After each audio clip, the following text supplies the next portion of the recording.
नमस्कार। देश की बात में मैं कादम्बिनी शर्मा हूं आपके साथ। और सबसे पहले हम बात कर रहे हैं कोरोना और कोरोना वैक्सीन की। 1 जनवरी को कोरोना वैक्सीन को भारत में मंजूरी देने पर फैसला होना है। इसके लिए सब्जेक्ट एक्सपर्ट कमेटी की अहम बैठक होने वाली है। इस बैठक से ठीक पहले देश के drugs controller general of India ने वैक्सीन को लेकर सकारात्मक संकेत दिए। वहीं शनिवार 2 जनवरी को पूरे देश में वैक्सीन का ड्राई रन किया जाएगा। सब कुछ ठीक रहा तो शुक्रवार यानी नए साल की 1 जनवरी को स्वास्थ्य मंत्रालय के इस दफ्तर से एक अच्छी खबर आ सकती है। कोरोना के खिलाफ एक टीका आपके पास हो सकता है। Central drugs standard control organisation की सब्जेक्ट एक्सपर्ट कमेटी की बेहद अहम बैठक में ये फैसला लिया जाना है। देश के drugs controller general of India ने भी सकारात्मक संदेश दिया है। उम्मीद है कि नया साल शुभ होगा और हमें कुछ हासिल होगा। फिलहाल इतना ही इशारा कर सकता हूं। कमेटी के सामने 2 वैक्सीनों के आवेदन हैं। ऑक्सफोर्ड एस्ट्राजेनेका की कोविशील्ड के और भारत बायोटेक की कोवैक्सीन के। इनके आंकड़ों का आकलन चल रहा है। शुक्रवार को इन्हीं पर फैसला हो सकता है। 2021 इलाज की आशा लेकर के आ रहा है।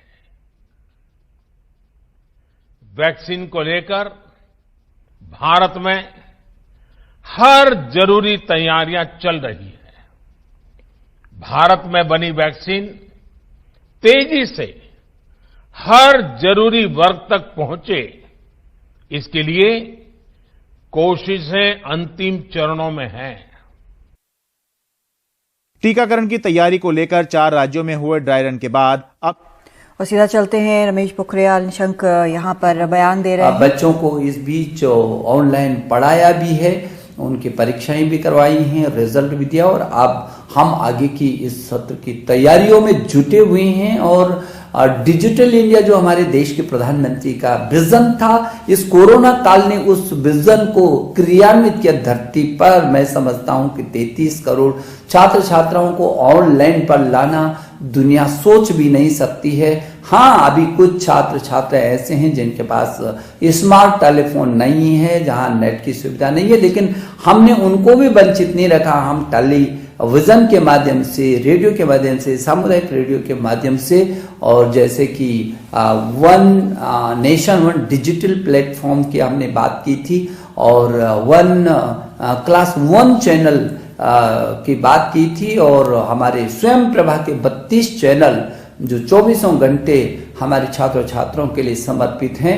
DTH पर उनकी समर्पितता है, और उसी से जो छात्र दीक्षा पर नहीं आ सके हैं, उसके कारण उनको दिक्कत हुई, मोबाइल में नहीं उसको पा सके, उनको भिन्न भिन्न तरीके से हम लोगों ने किया। लेकिन मुझे इस बात की खुशी है, और ये कहते हुए मुझे गर्व भी महसूस होता है कि हिंदुस्तान की शैक्षणिक जो गतिविधियां हैं वो पूरी ताकत के साथ खड़ी रही हैं, चरमराई नहीं है। हाँ, कभी हमने पाठ्यक्रम को कम किया, लगातार हम शैक्षणिक कैलेंडर को जारी करते रहे, हम छात्रों से सीधा संवाद करते रहे, हम अभिभावकों से संवाद करते रहे, हम अध्यापकों से, अब सबसे हम संवाद करते रहे, और जो भी कठिनाई आई हमने मिलकर के उसका समाधान किया। और मैं अपने अधिकारियों के प्रति भी मंत्रालय के कि 24 घंटे में से 20-20 घंटा, 18-18 घंटे रात और दिन काम करके, और जिस तरीके से मेरे देश के 33 करोड़ छात्रों में से 25 करोड़ तक ऑनलाइन पर लाने में सफलता प्राप्त की, दुनिया का अद्भुत उदाहरण है। और हमने जेईई और नीट की भी परीक्षाओं को कराया, और बहुत सुरक्षित तरीके से नीट भी दुनिया की सबसे बड़ी इस कोरोना काल की परीक्षा थी, और जो बहुत ही सफलतम रहा है। मैं सोचता हूं कि मनोदर्पण जैसे कार्यक्रमों को भी हमने किया, और उससे पहले जो जेईई की परीक्षा के लिए जो NTA ने ऐप बनाया था, और लगातार कैसे करके छात्र को जो संभव हो सकता है वो क्या क्या किया जा सकता है, लगातार इस दिशा में हम लोग प्रयासरत हैं। और मेरे छात्र छात्रों, मुझे लगता है कि कभी एक समय था जो मोबाइल पर मोबाइल पर हम अपने केवल मित्रों से बात करते थे, अब मोबाइल पर हम दीक्षा को डाउनलोड कर रहे हैं और हम पढ़ाई कर रहे हैं। एक समय था जब आप ईयरफोन लगा करके केवल गाना सुना करते थे, लेकिन आज वो ईयरफोन लगा करके आप पाठ्यक्रमों को सुनते। एक समय था जब टेलीविजन केवल मनोरंजन का विषय होता था, लेकिन आज वही टेलीविजन हमको शिक्षा के काम में भी ला रहा है, हमारे पाठ्यक्रमों को हमको समझा रहा है। स्वयं प्रभा पर हम उसको अच्छे तरीके से देख पा रहे हैं। तो मैं समझता हूँ बहुत आमूलचूल तेजी से बदलाव आ रहा है। जो नई शिक्षा नीति हम लेकर आई हैं पूरी दुनिया में सबसे बड़े रिफॉर्म के रूप में आ रही है, सारी दुनिया ने स्वीकार। मुझे खुशी है कि हमारे देश ने भी उत्सव के रूप में इस नई शिक्षा नीति 2020 को स्वीकार किया है। मैं समझता हूं कि आपके मन में जरूर है कि कब ये परीक्षा, हमने पहले भी कहा था जब पहले के संवाद में कि हाँ फरवरी तक आपकी कोई परीक्षा नहीं होगी, क्योंकि आपकी अनिश्चितता सी बनी है। जनवरी और फरवरी, जनवरी आ गया और पहले जनवरी फरवरी में प्रैक्टिकल भी शुरू हो जाते थे, परीक्षाएं शुरू हो जाती थी, तो मार्च तक वो पूरी होती थी। और इन परिस्थितियों में बहुत आपसे संवाद करने के बाद और व्यापक परामर्श करने के बाद अब हम लोग इस निर्णय पर पहुंचे हैं कि जो बोर्ड की परीक्षा है हमारी, वो बोर्ड की परीक्षा जो 10वीं और 12वीं की जो बोर्ड की परीक्षा है, वो बोर्ड की परीक्षा 4 मई से प्रारंभ हो जाएगी। और 4 मई से प्रारंभ होने वाली ये बोर्ड की परीक्षा हमको भरोसा है कि हम 10 जून तक इसको पूरा कर सकेंगे। और समय पर ही हम लोग कोशिश करेंगे कि हम समय पर उसके बाद कॉपियों का निरीक्षण कराएंगे और समय पर आपका रिजल्ट भी हम तैयार करके करना चाहेंगे। और परिणामों को घोषणा 15 जुलाई तक कर देनी चाहिए। प्रैक्टिकल की जो परीक्षाएं हैं वो आपकी 1 मार्च से शुरू हो जाएंगी। मेरी शुभकामना, आप पूरी ताकत के साथ और बहुत आत्मबल के साथ बिना किसी तनाव के आप परीक्षा की तैयारी में जुटे। वक्त भी हमारे पास है और आपको पाठ्यक्रम भी बहुत अच्छा आ रहा है। और सीबीएसई ने वैसे भी इन प्रस्तुतियों में 30% पाठ्यक्रम को अपना कम किया और लगातार आपके साथ हम संवाद में हैं। सीबीएसई बोर्ड के चेयरमैन लगातार इस दिशा में नजर रखे हुए हैं और पूरा तंत्र वो आपके साथ जुड़ा हुआ है। तो मुझे भरोसा है कि जो 4 मई से होने वाली जो बोर्ड की परीक्षाएं हैं उनके लिए आप बहुत मनोबल से तैयारी करेंगे और पूरी ताकत के साथ और बिना किसी संकोच के आप अपनी परीक्षा को देंगे, मस्ती के साथ परीक्षा को देंगे। और जो विदेशी, क्योंकि देश से हट करके दुनिया के लगभग 25-26 देशों में जो सीबीएसई के स्कूल चल रहे हैं, दुनिया के इन 25 देशों में रहने वाले छात्र छात्राएं भी यदि मेरी बात को सुन रहे हैं तो उनको कोई चिंता करने की जरूरत नहीं है। उनके भी हर समाधान को करने की हम कोशिश कर रहे हैं। मेरे प्रिय छात्र छात्राओं, 2020 बहुत योद्धा की तरह आपने इस 2020 को आप विदाई दे रहे हैं और मैं नए वर्ष की जो पूर्व संध्या पर मैं आपको शुभकामना देने के लिए आपके बीच आया हूं और नई तिथियों की घोषणा की आने वाले साल में हम इन तिथियों का भी स्वागत करना चाहते हैं, जब मेरे आप सभी छात्र छात्राएं बहुत मनोयोग के साथ बिना किसी तनाव के अपनी परीक्षाओं को देंगे। मैं आपके अभिभावकों को और आपके अध्यापक गण को एक बार फिर अभिनंदन करता हूं और आपको शुभकामना देता हूं। नमस्ते।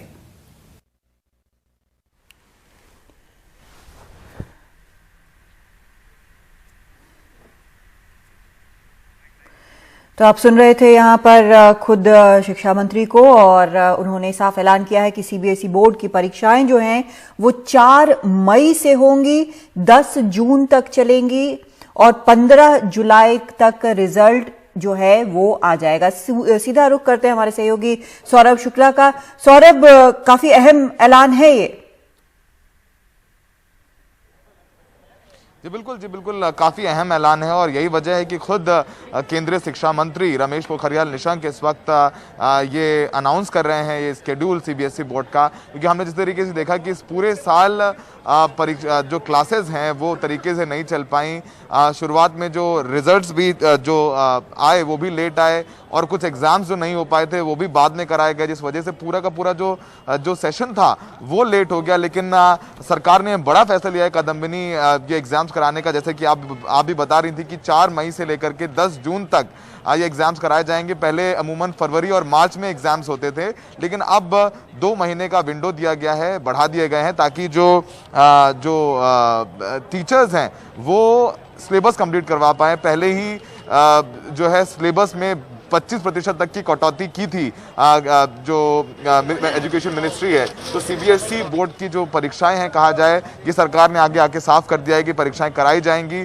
और सबसे बड़ी बात यह है कि लगातार जो एक फैक्टर ये भी है कि अगर इस तरह से मई में परीक्षाएं हो रही हैं तो इसका मतलब है कि कहीं ना कहीं सेशन जो है क्या वो लेट होगा या फिर सिलेबस में और कटौती होगी ताकि पहले पुराने वाले टाइम टेबल पर वो चल सके मई में एग्जाम होने के बावजूद।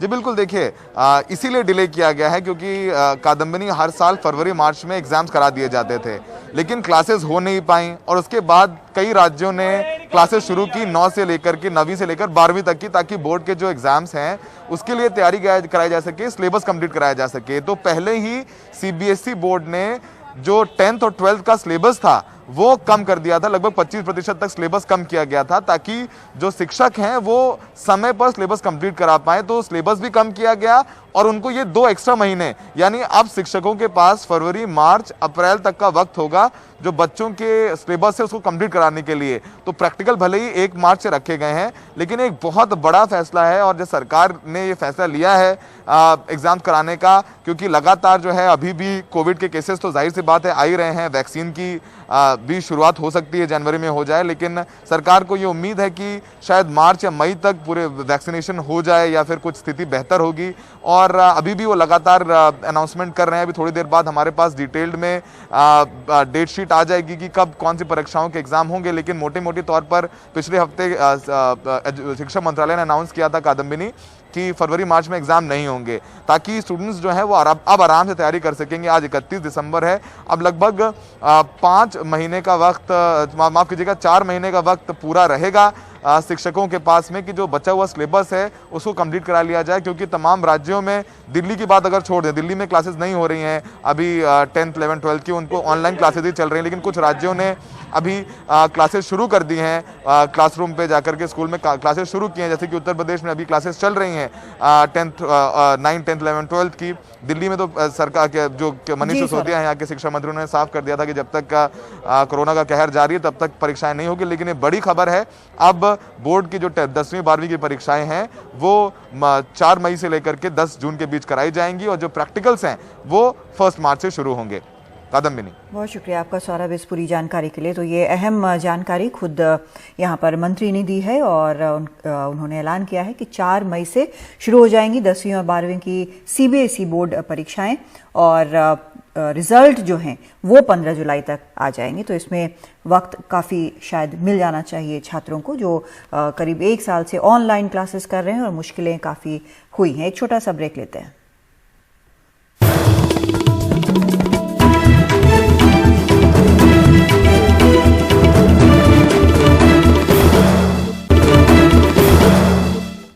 और आज का एक और अहम ऐलान, श्रम मंत्री ने कहा कि 2019-2020 के लिए ईपीएफ का ब्याज भुगतान एक बार में 8.5% देने के फैसले को नोटिफाई कर दिया गया है। श्रम मंत्री ने आज वित्त मंत्री निर्मला सीतारमण के साथ मुलाकात की, जिसमें ईपीएफ के सभी 6 करोड़ खाता धारकों को एक बार में 8.5% ब्याज भुगतान एक ही किस्त में देने का फैसला किया गया। मेरे साथ श्रम मंत्री संतोष गंगवार हैं। एक प्रस्ताव आपने भेजा था वित्त मंत्रालय के पास कि सभी जो ईपीएफ के खाता धारक हैं उनको एक बार में इंटरेस्ट पेमेंट दी जाए। इस पर आपने क्या फैसला किया आगे? आज अभी मैं 12 बजे माननीय वित्त मंत्री जी को मिला था और बहुत ही अच्छे एटमॉस्फेयर में बातचीत हुई। और जब मैंने उनसे कहा कि हम ईपीएफओ के माध्यम से सभी उसके 6 करोड़ खाता धारकों को इस बार भी 2019-20 में जो इंटरेस्ट रेट है वो 8.5% देना चाहते हैं, तो उन्होंने हमारे बात को, हमारे काम को पसंद किया और उन्होंने इस बात को स्वीकारा कि हाँ वास्तव में प्रोविडेंट फंड के माध्यम से अच्छा काम हो रहा है और उन्होंने हमारे लिए 8.5% इंटरेस्ट रेट देने की स्वीकृति की। तो आज ही इस प्रक्रिया को अंतिम रूप दे दिया गया और मैं कह सकता हूँ सभी 6 करोड़ खाता धारकों के खातों में अभी से ही उनके खातों में पैसा जाना शुरू हो गया है। तो वास्तव में प्रधानमंत्री नरेंद्र मोदी जी की सरकार जिस जवाबदेही के साथ काम करती है, जो वायदा करती है उसको पूरा करने का भी काम करती है और उस कसौटी पर हम खरा उतरते हैं। हम इतना ही कह सकते हैं कि जो भी निर्णय हम लोग लेते हैं उसको सोच समझकर निर्णय लेते हैं, उसको पूरा पालन करने का भी काम करते हैं। ईपीएफओ का ये फैसला इसी के अनुरूप है और आने वाले समय में भी मजदूर भाई बहन अच्छे ढंग से काम करेंगे और उनको कोई शिकायत का मौका नहीं मिलेगा। इसका आपको लगता है कि संतोष गंगवार जी की जो अर्थव्यवस्था में जो सुधार जिस तरह से हो रहा है, पहले आपने सितंबर में जो फैसला किया था 8.15% और 0.35% का, अब आप आगे बढ़कर ये समय पर पेमेंट कर पाएंगे एक साथ सारा दे रहे हैं और वास्तव में जिस ढंग से हमारा मंत्रालय इस दौर में भी काम कर रहा है, 44 एक्ट्स को 4 कोड में बदलना और सही ढंग से उसको लागू करना, ये वर्तमान सरकार आदरणीय प्रधानमंत्री जी की ही देन है और उसके हिसाब से हम सब लोग उसी जवाबदेही के साथ काम कर रहे हैं। हमसे बात करने के लिए शुक्रिया। तो दिल्ली से पूजा आर्या के साथ हिमांशु शेखर, एनडीटीवी इंडिया।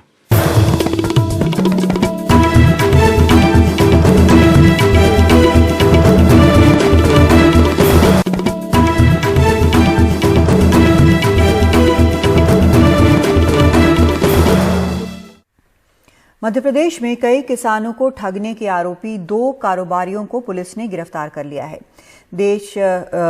इसमें आपने कल ही देखा था कैसे कृषि मंत्री कमल पटेल के हरदा और मुख्यमंत्री शिवराज सिंह चौहान के गृह जिले सीहोर से कारोबारी किसानों से करोड़ों की फसल खरीद कर भाग गए थे। जो चेक उन्होंने किसानों को दिया था वो बाउंस हो गया था। इस बारे में हमने आपको इसमें देश प्रदेश में भी खबर दिखाई थी। इन किसानों का आरोप था कि 2 कारोबारियों ने इनसे करोड़ों की ठगी की। मेरा डालर चना और मूंग की फसल लगभग 18 लाख 19 लाख के बीच की लेके गए थे और चेक दे के गए मुझे, लेकिन चेक लगाने पर पर्याप्त नहीं थी। चेक बाउंस हो चुका है मेरा। अब हमें एसडीएम साहब से उम्मीद है कि हमारा न्याय करवाया जाए। इन सभी किसानों की राशि आज तक वो लेकर फरार है। आज तक किसी को भी 1 भी रुपया नहीं दिया। मैं मुख्यमंत्री और प्रदेश के कृषि मंत्री से अनुरोध करता हूं कि जल्द उस व्यापारी के ऊपर एफआईआर दर्ज हो और उसकी प्रॉपर्टी कुर्क करके किसानों की फसल का पैसा दिलाया जाए। एनडीटीवी पर खबर चली, प्रशासन हरकत में आया। किसान सशक्तिकरण और संरक्षण अनुबंध मूल्य आश्वासन और कृषि सेवा अधिनियम 2020, कृषक उपज व्यापार और वाणिज्य संवर्धन और सरलीकरण अधिनियम 2020 के तहत मामला दर्ज किया गया। आरोपियों की गिरफ्तारी हो गई। कल लगभग 22 किसानों ने मिलकर एक आवेदन एसडीएम साहब खातेगांव के यहाँ पर प्रस्तुत किया था। उसमें जिन लोगों के नाम उन्होंने बताए थे, उन दोनों आरोपियों को कल ही केस रजिस्टर करके गिरफ्तार कर लिया गया है और अब उनसे पूछताछ की जा रही है आगे कि कितने और लोगों के साथ उसने इस तरह की इस काम को अंजाम दिया है। उन सभी प्रकरणों में अच्छे से पूछताछ करके और उनसे जो किसानों से वसूली गई राशि है वो वापस करवाई। हमने तत्काल अधिकारियों को निर्देशित किया और तत्काल उनके खिलाफ एफआईआर हुई है, गिरफ्तारी भी हुई है। उनकी संपत्ति कुर्क करेंगे, राजसात करेंगे, उसकी संपत्ति को नीलाम करा के किसानों का पेमेंट दिलाएंगे। मैं एनडीटीवी को बधाई देता हूं कि आपने हमारे ध्यान में लाए और हमने तत्काल एक्शन ली। हरदा, देवास, सीहोर, होशंगाबाद जिले के लगभग 150 किसानों के साथ 5 से 7 करोड़ रुपए की ठगी की गई थी। आरोपियों ने उनसे 2581 क्विंटल चना मूंग खरीदा, चेक दिया जो बाउंस हो गया। अब किसानों को उनकी राशि और पेनल्टी दिलाने की कार्रवाई शुरू कर दी गई है। पुलिस ने आईपीसी की धारा 420-34 के तहत आरोपियों को इंदौर से गिरफ्तार किया है। अब पीड़ितों को सबूत पेश करना है कि कैसे इन व्यापारियों ने इन किसानों के साथ ठगी की। देवास से अरविंद चौकसी और भोपाल से कैमरा पर्सन रिजवान खान के साथ अनुराग द्वारी, एनडीटीवी इंडिया।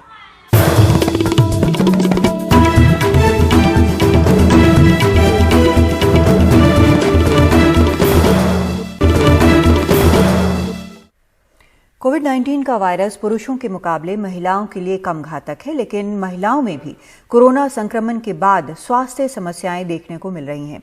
कोविड से ठीक होने के बाद कई ऐसे मामले हैं जिनमें महिला के मासिक धर्म में काफी बदलाव देखने को मिला है। अचानक हार्मोनल बदलाव की वजह से विशेषज्ञ गर्भ से जुड़ी चिंताओं की तरफ भी इशारा कर रहे हैं। ये है 44 साल की सुजाता नितनावरे। पुणे के मदरहुड अस्पताल में डिप्टी नर्सिंग सुपरिटेंडेंट है। अगस्त महीने में कोरोना पॉजिटिव हुई।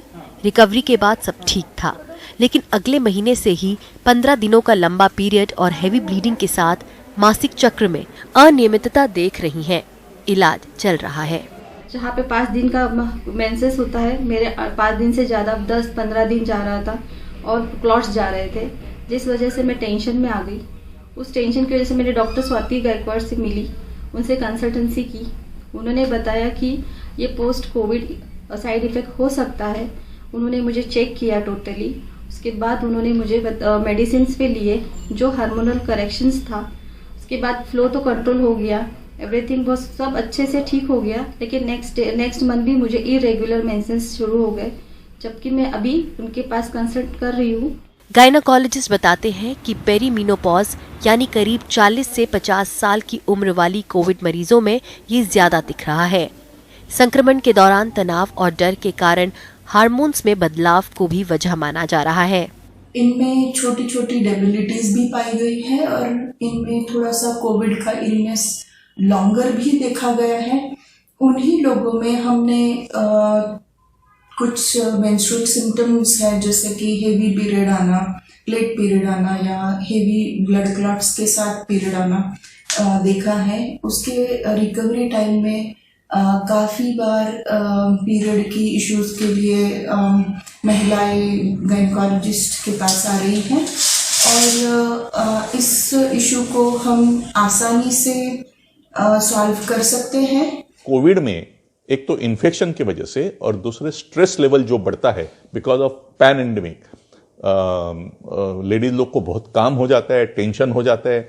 घर में किसी को कोविड हुआ तो बहुत स्ट्रेस हो जाता है, जिसके वजह से ब्रेन में जो स्ट्रेस का सेंटर है वो डायरेक्टली अफेक्ट होके उसके वजह से ये हार्मोनल चेंजेस होने की वजह से ये पीरियड्स में अफेक्ट हो जाता है और कभी कभी पीरियड बंद हो जाता है। कोविड के दौरान कोई रिकवरी के वक्त अगर बहुत ज्यादा वेट लॉस हो जाए तो हो सकता है कि पीरियड साइकिल कुछ समय के लिए डिस्टर्ब चले, या किस दिशा में जाएंगे कि क्या वो ज्यादा फ्रीक्वेंटली आएंगे या देर से आएंगे, ये थोड़ा हर पर्सन टू पर्सन डिपेंड करता है।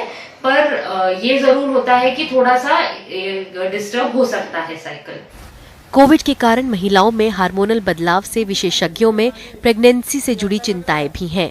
कभी कभी पीरियड डिले हो गया कोविड की वजह से, पोस्ट कोविड स्ट्रेस और पोस्ट कोविड इन्फेक्शन की वजह से 2 महीना, 3 महीना, 4 महीना, तो उसमें शायद ओव्यूलेशन भी अफेक्ट होता होगा और प्रेगनेंसी होने का चांस भी अफेक्ट होता होगा। दूसरी बात है, जो प्रेग्नेंट पेशेंट्स है वो ज्यादा वल्नरेबल रहते हैं, उनकी इम्यूनिटी कम रहती है, इसलिए अगर उनको कोविड हुआ तो उनको ज्यादा सीरियस तकलीफ होने की डर रहती है। इसलिए प्रेग्नेंसी में कोविड से बचना बहुत बहुत जरूरी है। हालांकि कोविड से बचाव के लिए महिलाओं की स्थिति जेनेटिक और बायोलॉजिकल स्ट्रक्चर की वजह से पुरुषों से थोड़ी बेहतर है, लेकिन महिलाओं में हार्मोनल बदलाव कोविड काल में प्रेगनेंसी पर फिर से बड़ी रिसर्च की जरूरत दर्शाती है। मुंबई से पूजा भारद्वाज की रिपोर्ट, एनडीटीवी इंडिया के लिए। और अब पर्दे के पीछे की कुछ ऐसी तस्वीरें जो आप तक नहीं पहुंचती, लेकिन हमारा कैमरा उसे रिकॉर्ड करता रहता है। तो देखिए हमारे एंकर्स और रिपोर्टर्स के कुछ ऑफ द कैमरा हल्के फुल्के पल। Hello 1 2 3 1 2 3 1 2 3 live. प्यार भरा कभी दिल ना तोड़ो। कितना समझाया तुझे, कितना समझाया। 24 आवर्स दिमाग ही चलता है, इधर दाएं बाएं, सीधा कुछ चलता ही नहीं। प्यार भरा दिल कभी ना तोड़ो, इस दिल में दिलबर रहता है। हमारी वेबसाइट पे इतनी खबरें आ रही है यार, हमारे पास कुछ नहीं है। कहाँ से लाऊं स्टोरी, मंडे ट्यूसडे वेडनेसडे, कहाँ से लाऊं स्टोरी। इससे इनकार कर दिया है। Her office, her party office has been sealed by the police. ये रिपोर्टर है भाई, ये जर्नलिस्ट है, ये जर्नलिस्ट है, come on, yes, move on, आप क्यों?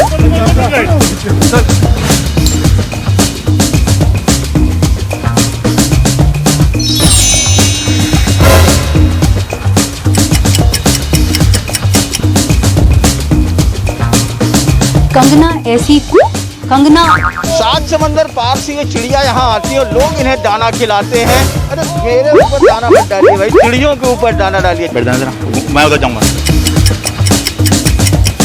माथा क्लियर है, ठीक है ना माथा? इसको बंद मत करना, फाइल रोल स्टार्ट करना तो बताना मुझे। Ready ready.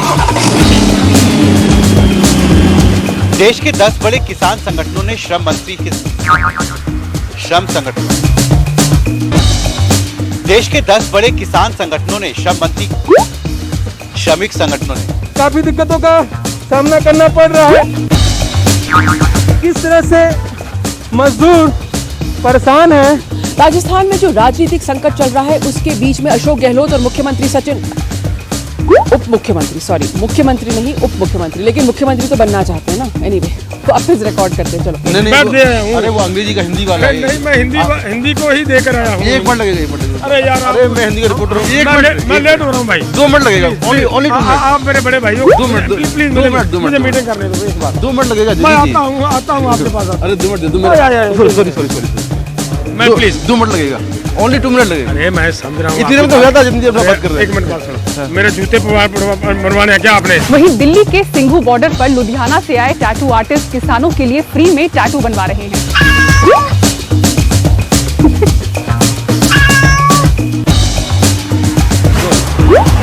नियम तो बना लिए हैं, लेकिन उसके इम्प्लीमेंटेशन में काफी दिक्कतें आ सकती है। 2 चरणों में मतदान होने वाला है नवंबर महीने में। दिसंबर, यार क्यों बार बार मिस्टेक हो जाता है। अमेरिकी कंपनी फाइजर और भारतीय नहीं, रहने दो, चलने दो। इस किसान आंदोलन में बड़े नेता इस जगह पर बैठते हैं। महाराष्ट्र में बोले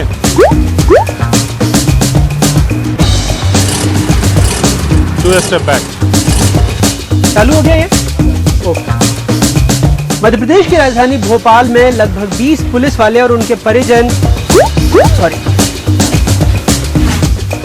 सीमा पर ये तनातनी इस बात की ओर इशारा कर रही है कि कुछ हिल रहा है, ऐसे कर हिल रही है। महाराष्ट्र के सोलापुर सोलापुर है कि सोलापुर। सरकार ठोस प्रस्ताव लाए तभी बातचीत संभव। आवाज You know, today my investment on this show has been all of 10 minutes. Oh my God! हाँ, और उस 10 मिनट में भी 6 बार आ गए। होगा नहीं होगा कोई बात नहीं।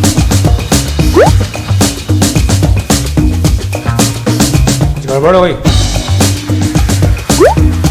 कभी मुझे कहते हो, कभी उन्हें कहते हो। क्या है यार ये? मैंने मुझे कोई दिक्कत नहीं।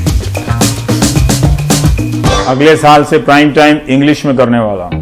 यस, हाँ, वेरी गुड, वेरी गुड। समझे? लेकिन मैं अंग्रेजी सीखूंगा कहाँ से? आती नहीं है। अंग्रेजी नहीं आती यार। मैं सोचता हूँ कि स्पेनिश सीख लेता हूँ।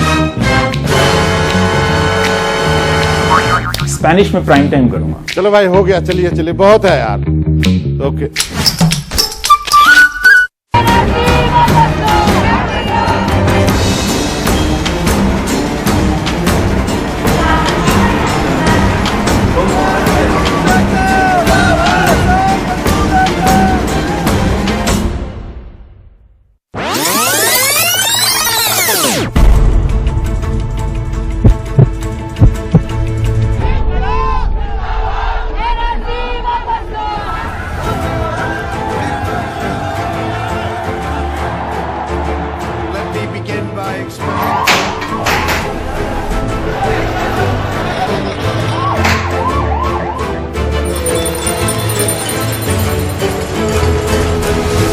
देश में ये लॉकडाउन 21 दिन का होगा।